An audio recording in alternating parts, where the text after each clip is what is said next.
Hello everyone, this is Ross MC speaking, and yes, this is my real voice. I just did a voice reveal. Anyway, in today's video, we will be ranting on Scratch. So, just a little disclaimer before we begin. You should just treat this video as if it's just a big joke, alright?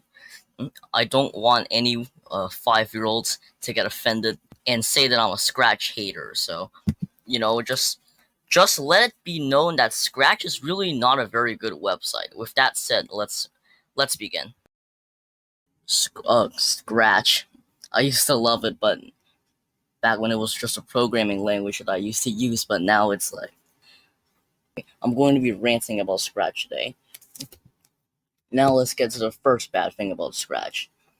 The social media aspect of it. If you really start to think about it now, Scratch is more like social media for kids.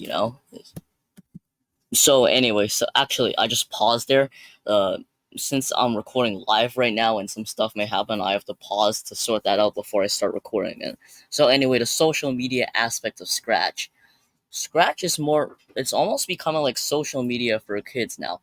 And the problem with a platform like this becoming social media for kids is that it's now subject to all of the same problems that most social media has nowadays. It's it's just I feel like recently Scratch in the past it actually used to be about making projects and just having fun and creativity. Now it's no longer about that. Scratch, it's no longer about coding, guys. Trust me. It's no longer about making good projects. It's no longer about creativity. It's all about attention. And this is the main cause of many of the problems that are plaguing the Scratch website nowadays. Yeah, another problem with having social media for kids is that they're like kids. Yeah, all other social media, yeah, they have their problems too, but at the very least, their user base is not made up of toddlers that don't even know basic English. And this is the main problem with Scratch because you take a bunch of toddlers, they don't know what they're talking about, you just put them in this environment, they want attention, right? And they're going to do anything to get it. And then when you have a bunch of little kids who want nothing more than attention, you're going to get problems like follower for follower, or F for F, or advertising, or you know, complaining when they don't get like 30 followers in their first week on Scratch or something like that. Done to the point, when you make a new Scratch account, you find yourself thinking, you don't think like, oh, what's the good project I can make to start off my account. You think, oh, how many followers can I get in the first week? It's become more about attention than actually coding now, because the website has so many like aspects of social media or something like that. So it makes it so that basically on the site you prioritize attention and fame over actually coding, which was supposed to be the whole point of the platform. But now like that's not the whole point anymore. And also, Scratch shouldn't have even been designed like social media in the first place, because their target audience are very young people. And the problem with letting these kids into an environment like social media is that they're kids, like they don't know how to interact online properly yet. So you end up getting, if you've ever like, just ask anyone who's browsed r/young people YouTube. I'm pretty sure that a lot of you know how absolutely annoying young people can be on social media platforms. And yeah, so basically, like, kids overall online are pretty annoying. Now, imagine, if you will, an entire platform, but it's just filled with these kids. Can you imagine the absolute hellscape that would turn into? Yeah, and make it like 10 times worse, and then there you go. You got Scratch, the Scratch website.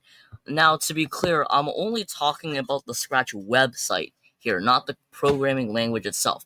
I do have my problems and my nitpicks with it, but I do think the Scratch programming language itself is a very good tool for young people to learn coding. Like the offline app. I first got Scratch as the offline app, and that worked really well. So they did a great job designing the programming language, but when they designed their website, they really dropped the ball there. So yeah, now I'm gonna start ranting about the community. Now, as we've already established, the community is mostly just made up of like kids, and the thing is, they're very easily triggered and sensitive, especially online. And so you end up with absurd situations like 250 Sonic drama or something like that, when literally an entire gang of like 20 people gangs up to hate on one person just for texturing someone's OC with credit, but then they didn't read through the lines hard enough, and they didn't realize that it was credit, and they just, with their short-sightedness, they blamed him of stealing, and now you end up with this incredibly horrible drama that's been going on for more than a year now. And ever since I joined the website, I have found myself caught up in more drama than I would like necessary. It's like half the time when I check my messages on Scratch, I just see like most of the comments just relating to the drama, and when I actually try to code something, nobody cares about it because Scratch is more about the drama more than anything right now. So yeah, basically bullying is rampant on Scratch. A lot of the users you'll find have probably hated on someone at least one point during their Scratch uh, during their Scratch account's existence. So you end up with this really toxic environment where there's just, and like, the Scratch is an incredibly huge website now. There are more than 100 million people on there. Now imagine, like, let's say maybe a third of them, maybe they're really sensitive, and then they didn't like something, and they start hating someone for it, and then they hate back, and then you end up with this incredibly toxic environment where everyone is just hating each other at every step.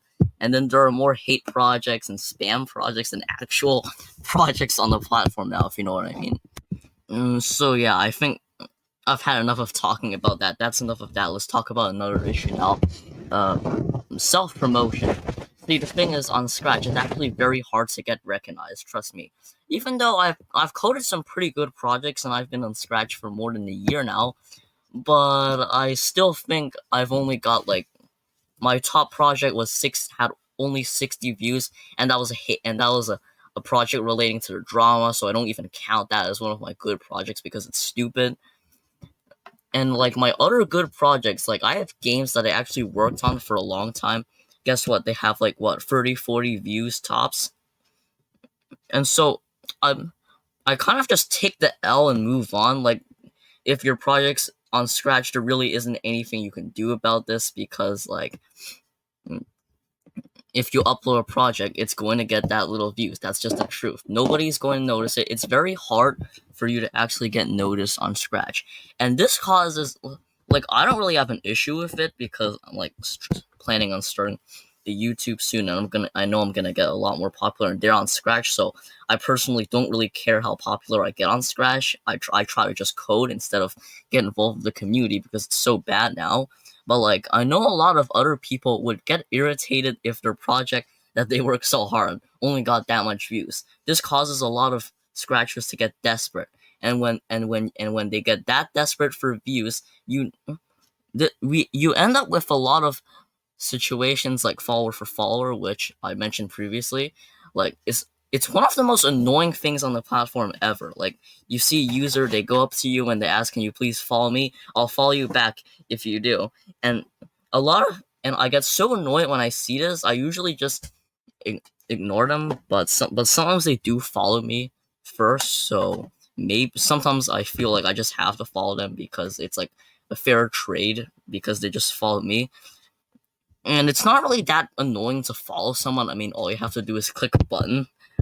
Yeah, and you also get things like advertising, which is if someone's project isn't doing well, they might feel like they have no choice but to post the link to their project in the comments and then just spam that comment on other people's projects. It's infuriating because half of the time on my projects, they don't get a lot of comments, but when they do, half of them are just like people saying like, "Hey, can you please, hey, this is a great project, but I would really appreciate it so much if you'd see my own project. Thank you very much." And I try my best to ignore them, but they're like, I've gotten a good few of those advertising comments. It's just, and it gets even worse when you go to popular projects. Like, half the comments there, they see a good, because the project has a lot of views, a lot of people visit it each day, and so they spot a good opportunity. Like, hey, if I advertise, maybe enough people are gonna see it that I can get some views. So they just spam advertise on those projects, and it's kind of it's kind of hit a fever pitch recently, almost like the advertising, and it's really horrible. And what doesn't help is that Scratch really doesn't care about talent nowadays. Their featured section and their explore section, I rarely find anything that's actually good on there. Most of it's just boring art crap or whatever. Uh, but like, wait, maybe I shouldn't be hating on the projects that they're featuring, because it's not. I guess they didn't. Well, it probably made their day to be featured, so maybe I take back what I said. I don't have anything against the projects themselves that are being featured, because I understand it would probably mean a lot to the original creator of the project, and I don't want to act like that spoiled jerk who gets jealous and then ends up just hating on them. So like I'm gonna stop talking about the actual featured projects and just start talking about how Scratch actually features them. Let's see. If you want to get a project featured, you can nominate it for a studio, and then you can apply the project to the studio. Scratch team will check it out, see if it meets their criteria for a project. And their criteria, they basically they want good projects, they want simple projects, they want complex projects, they want good art projects, they want um, projects that show diversity in the community, they want unique projects that show an innovative use of Scratch. And guess what? I've seen like hundreds of projects in my time on Scratch that fulfill all of those criteria and then some, except maybe diversity, but like who cares about that? Mm. And yeah, even though you can nominate them for the studio, they'll almost never get noticed. I mean, like, I can't really blame them, because like thousands of projects get added to the studio, and I guess it's kind of hard to check every individual one to see which one's good. But like, as I do, and yeah, I do get that they want to have a widespread, mm, many different genres of projects, but nowadays it feels like they're mostly more focused on art, and then like other incredibly simple projects, rather than actually a good talented projects. Like, take for example Griff Patch. He makes really good projects, but he's never been featured. He's only been featured once, and that was for one of his old platform games. I understand that maybe they don't want to promote him because he's already incredibly popular. But then again, I think they should have more variety in what they choose for their featured projects. They can come from big scratchers, but also small, underrated scratchers that make really good projects too. Because the feature section doesn't really promote anything good nowadays. It's just kind of useless, and I don't really like who actually ever clicks on a project in the featured section. Like, none of it's interesting nowadays.